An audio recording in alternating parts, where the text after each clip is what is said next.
Kita semua tahu ya, menyalakan lampu itu gampang banget, tinggal tekan saklar, beres. Tapi, pernah kepikiran nggak, dari mana sih sebenarnya kekuatan di baliknya itu datang? Nah, di sini kita bakal bongkar misteri generator listrik, mulai dari cara kerjanya sampai perjalanannya yang luar biasa ke rumah kita. Jadi gini, setiap kali kamu menekan saklar itu, kamu sebenarnya lagi nyambung ke sebuah sistem yang luar biasa besar dan rumit. Ini bukan cuma soal kabel di dinding loh, ini tentang mesin raksasa yang bekerja non-stop buat kita semua. Nah, ini dia sistemnya, jaringan listrik. Bayangin aja, ini tuh sebuah mesin kolosal yang bergerak serempak di seluruh wilayah, cuma buat mastiin listrik selalu ada pas kita butuh. Keren banget kan? Tapi, semua ini berawal dari satu ide yang sangat mendasar. Oke, ayo kita bedah bareng-bareng. Gimana ceritanya kok bisa gerakan kayak air terjun atau putaran turbin uap diubah jadi listrik yang nggak kelihatan? Jawabannya ada di sebuah prinsip fisika yang super elegan. Ini dia kuncinya, penemuan dari Michael Faraday. Intinya tuh gini, kalau kita gerakin magnet di dekat kabel, kita bikin elektron di dalam kabel itu jadi ikutan gerak. Nah, gerakan elektron inilah yang kita sebut listrik. Simpel kan? Jadi, poin paling pentingnya tuh ini. Kita cuma butuh 3 hal. Pertama, medan magnet. Biasanya dari bagian yang muter, namanya rotor. Kedua, konduktor. Contohnya kumparan tembaga yang diam, namanya stator. Dan yang terakhir, yang paling penting, gerakan relatif di antara keduanya. Putar magnet di dalam kumparan dan jreng, jadilah listrik.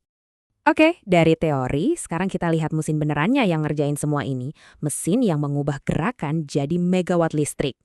Nah, di gambar ini kita bisa lihat langsung jeroannya. Di tengah itu ada rotor yang berputar, dia yang menciptakan medan magnet. Terus, di sekelilingnya ada stator, tempat kumparan-kumparan tembaga menangkap medan magnet yang berubah-ubah itu buat menghasilkan listrik. Konsepnya sederhana, tapi eksekusinya butuh presisi tingkat tinggi. Generator ini secara alami menghasilkan sesuatu yang namanya arus bolak-balik atau AC. Ini beda banget sama arus searah atau DC yang ada di baterai, yang ngalirnya lurus saja. Kalau AC, arusnya bolak-balik terus. Kenapa begitu? Karena cara ini jauh lebih efisien untuk ngirim listrik jarak jauh. Dan gambar ini nunjukin bedanya dengan jelas banget. Lihat kan? Gelombang AC yang naik turun dengan mulus, itu hasil alami dari putaran generator. Bandingin sama garis lurus dan stabil dari DC, beda banget. Terus gimana gelombang itu bisa kebentuk? Bayangin gini, waktu kumparan berputar ngelewatin kutub utara magnet, tegangannya naik, terus turun. Nah, pas lanjut perputar ngelewatin kutub selatan, prosesnya sama persis, tapi arahnya kebalik, makanya jadi ada puncak negatifnya. Satu putaran penuh jadi satu siklus gelombang AC yang sempurna. Bikin listrik itu satu hal, tapi bikin listrik yang stabil dan bisa dipakai jutaan orang barengan, nah, itu tantangan yang sama sekali beda.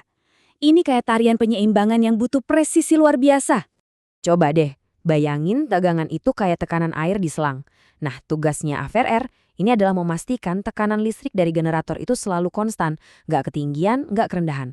Caranya dengan ngatur kekuatan medan magnet di rotor. Kalau AVR itu ngatur tekanannya. Governor ini ngatur kecepatannya. Dia ngejaga putaran generator biar stabil terus. Ini penting banget, karena kecepatan putaran inilah yang nentuin frekuensi atau bisa dibilang detak jantung dari seluruh jaringan listrik.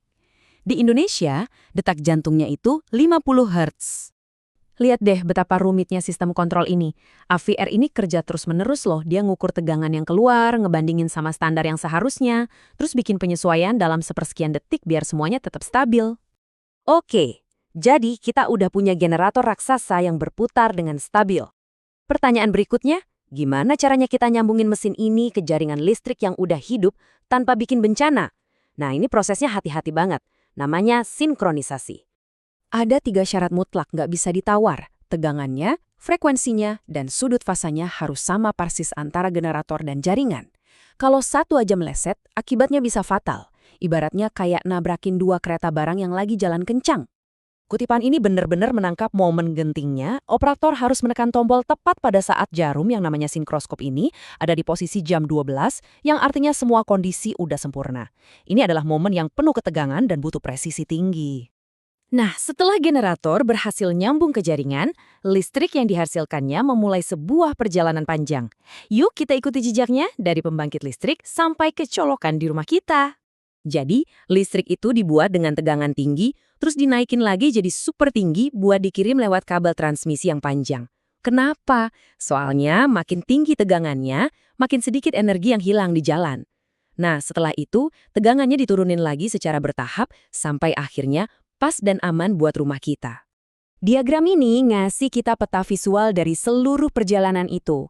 Mulai dari generator yang berputar, lewat menara-menara transmisi yang tinggi menjulang, sampai akhirnya tiba di saklar lampu di rumah kamu. Jadi, coba deh ingat ini. Tindakan simpel kayak menyalakan lampu itu sebetulnya adalah puncak dari sebuah mahakarya rekayasa yang luar biasa. Kamu lagi memanfaatkan kekuatan dari mesin-mesin raksasa yang berputar serempak yang mungkin letaknya ratusan kilometer dari tempatmu sekarang.